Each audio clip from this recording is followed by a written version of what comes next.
Ciao travelers, today I want to talk about my amazing time and day trip to Pompeii, the magnificent city that was swallowed by Mount Vesuvius volcano like over 2,000 years ago. Check it out.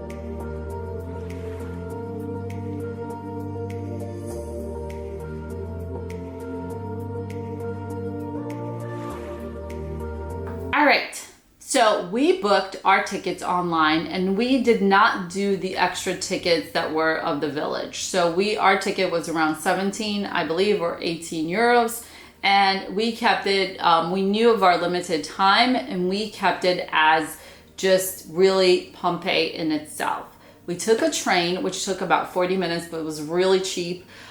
From Sorrento, which is where we stayed at. And if you're looking for tips on Sorrento, I did a video. Check out that video about 5 reasons why you should visit Sorrento. We headed there, decided to get there at 10 o'clock. I knew that I would need at least 2 hours. I wanted to just calculate the time for my wine tour. Now I scheduled my wine tour for 1:30. So I wanted to have enough time and a little bit of downtime before we got back to the train station where we were going to be picked up for the wine tour. So one thing to know about booking Pompeii is I strongly recommend that you book a tour guide. I usually rarely get a tour guide, but Pompeii is big and it's like you're not going to know what you're looking at if you don't get a guide. So we got the audio guide. So I do want to go back one day and do like a full tour guide with the local. But when you get there, there's an office on the steps upstairs where you could book a local guide on spot if you did not book one. So I do recommend a tour because the place is massive, number one. There's just so much to see, exhibits and homes. That's going to be helpful. But if you can't do that, please get the audio tour, or else you're going to feel like you wasted your time. At least with the audio tour, you can know what you're looking at and the different kinds of houses. So we took about 2 hours there, but we took our time.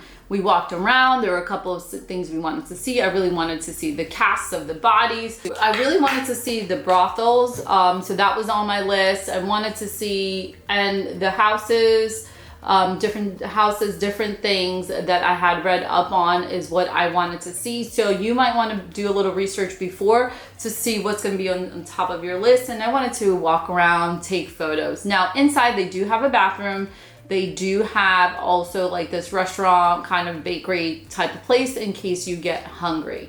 Now I knew more or less how it would be because, you know, I'd watched videos, but it is really impressive in real life. And the fact that they're still excavating, there's still things underneath that they haven't found is just phenomenal. Like my husband and I even watched the movie Pompeii after because we were like, oh my God, how did these people live before? You know, how was this town buried for so long? And then we're like, how did they not know this volcano was coming? Turns out it took about 15 minutes to destroy the whole town. And it was during a festival of like a volcano god or something. So there were a lot of people visiting the town, and they thought that the earthquakes that they were feeling was kind of like the gods responding to their festivities. Something like that is what I understood. There's so much history. I'm by means no expert in Pompeii or archaeological history at all. I'm just saying this place, if you ever visit Naples or Sorrento or southern Italy, this just add it to your list because it's truly a unique experience. So we also ended up booking this wine tour, Bosco de Medici, on the same day on Pompeii. So a mistake I made was when I booked the tour, I didn't do the one, so there's different tours and I'm gonna leave the link below in the tour. I didn't book the one with the transportation. So I messaged them and actually I had to change dates, which they were very flexible about due to the weather, because if you see it's going to be pouring rain, going to Pompeii, which is outside, is not an ideal thing.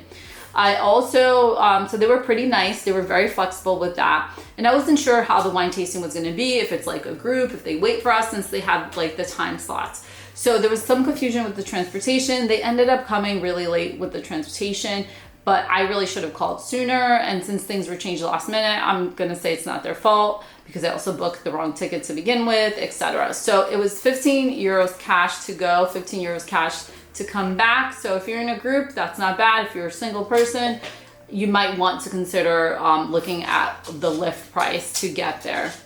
Because it was about a 10-minute ride, but there was traffic. It wasn't that far, the winery. Now, once we got to the winery, finally, I was glad to know that the tasting was individual by table. So that was great.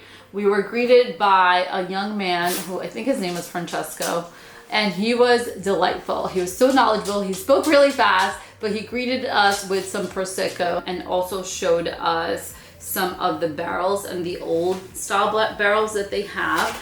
And then we walked to the restaurant part. Now in the restaurant part, it was like 6 glasses.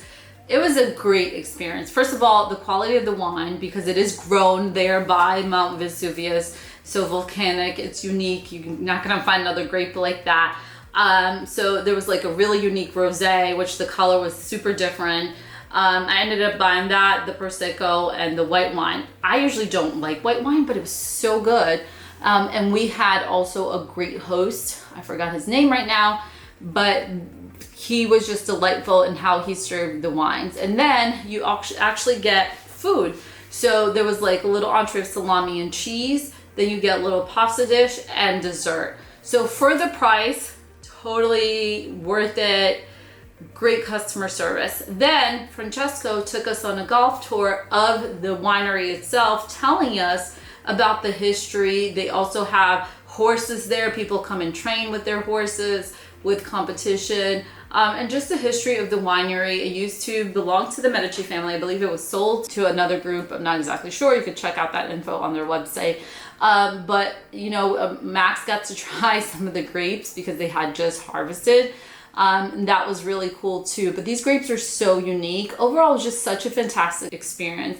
Then we took the transportation back to the train station, and we took our train in the afternoon, I think around maybe 5 o'clock. And then we got home and we were so stuffed that day that we didn't even have dinner. I think we just ate more of the snacks that we had at our apartment, and then we fell asleep. Overall, it was a fantastic day. I strongly recommend, if you're going to Pompeii and you like wine, for you to do Pompeii and this wine tour. If you have any questions, let me know below, and I'm gonna leave the links here of the tours. Check it out. Follow me for more travel to Europe tips.